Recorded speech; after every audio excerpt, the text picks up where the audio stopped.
Pinasaringan naman ni Senador Ping Lacson si Senadora Miriam Santiago kaugnay ng balak nitong harangin ang appointment ni incoming DILG Secretary Mar Rojas sa Commission on Appointments. Saksi si Jam Sisante.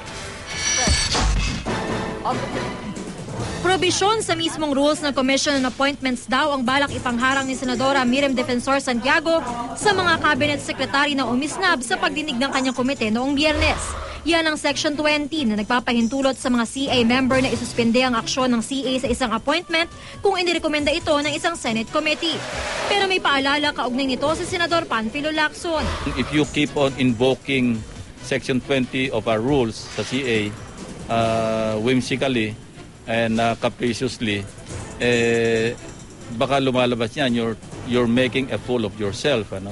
Dahil kung walang makitang kadahilanan yung mga kapamembro, wala makitang dahilan yung nominee or appointee, at lalo na yung taong bayan, wala makitang dahilan, at masyado kang mag-invoke ng Section 20 dahil lamang sa kapritsyo mo, nasa sayo yon. That's your responsibility. Kabilang sa mga balak harangin ni Santiago ang kumpirmasyon sa appointment kay Mar Rojas bilang Interior Secretary. Kahit daw kasi naniniwala siyang kwalipikado si Rojas dahil sa katapatan at galing nito, tututulan daw niya ang kumpirmasyon ng mga di sumipot sa kanyang pagdinig alinsunod sa prinsipyo ng check and balance sa pagitan ng ehekutibo at lehislatibo.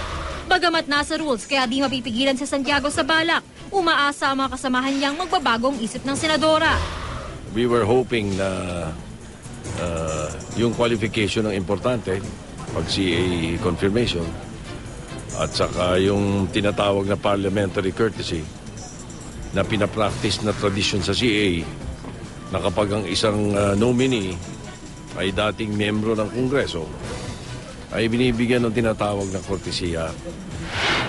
Ginagalang naman daw ni Rojas ang anumang pasya ni Santiago. Ako naman ay inutusan ako na gampanan itong trabahong ito. Ay haharapin ko naman kung ano man ang pagpasya ng CA. Ayon naman kay Senate President Juan Ponce Enrile, may pwede pa rin gawin ng palasyo para makaupo si Rojas sa DILG kahit harangin ni Santiago ang kanyang confirmation bukas. The President can give him an ad interim appointment.